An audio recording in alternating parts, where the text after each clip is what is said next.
యోధురాలు కాంగ్రెస్ నాయకురాలు వినేష్ ఫోగాట్ హర్యానా ఎన్నికల్లో విజయం సాధించారు. జులానా నియోజకవర్గం నుంచి గెలుపొందారు. ప్యారిస్ ఒలింపిక్స్ వేదికగా త్రుటిలో పతకాన్ని చేజార్చుకున్న ఆమె ఎన్నికల సమరంలో మాత్రం ఓటమిని దగ్గరికి కూడా రానివ్వలేదు. ఈ స్థానంలో బరిలో నిలిచిన బీజేపీ అభ్యర్థి యోగేష్ కుమార్, ఆఫ్ అభ్యర్థి కవిత రాణి ఆమె చేతిలో పరాజయం పాలయ్యారు.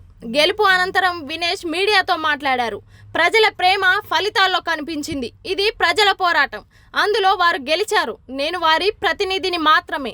రాబోయే 5 ఏళ్ల పాటు ప్రజల అంచనాలు అందుకోవడానికి కృషి చేస్తా. ఈ దేశం నాకు ఇచ్చిన ప్రేమ, నమ్మకాన్ని నిలబెట్టుకుంటా అని తెలిపారు. వినేష్ విజయంపై రెజ్లర్ బజరంగ్ పునియా అభినందనలు తెలుపుతూ పోస్ట్ పెట్టారు. విజయం సాధించిన భారత పుత్రిక వినేష్ ఫోగాట్కు అభినందనలు. ఇది జులానా సీటు సంబంధించిన పోటీ కాదు.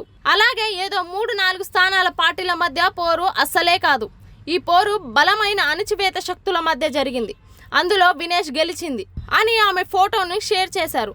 తన సమీప ప్రత్యర్థిపై 6,000 ఓట్ల తేడాతో ఆమె గెలుపొందారు. అక్టోబర్ 5న హర్యానాలో ఎన్నికలు జరగగా ఈరోజు ఫలితాలొచ్చాయి.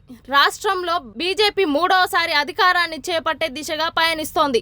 తొలుత కాంగ్రెస్ ఆధిక్యాన్ని ప్రదర్శించిన తర్వాత కమలం దాటికి నిలవలేక 2వ స్థానానికి పరిమితమైంది. ఇటీవల జరిగిన ప్యారిస్ ఒలింపిక్స్ ఫైనల్స్లో వినేష్ ఫోగాట్ అనర్హతకు గురైన సంగతి తెలిసిందే.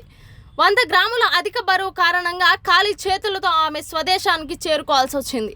ఆ పరిణామం యువత్ భారతావనిని బాధించింది. అనంతరం భవిష్యత్ కార్యాచరణను ప్రకటించిన ఆమె కాంగ్రెస్లో చేరి రాజకీయ ప్రయాణాన్ని ఆరంభించింది.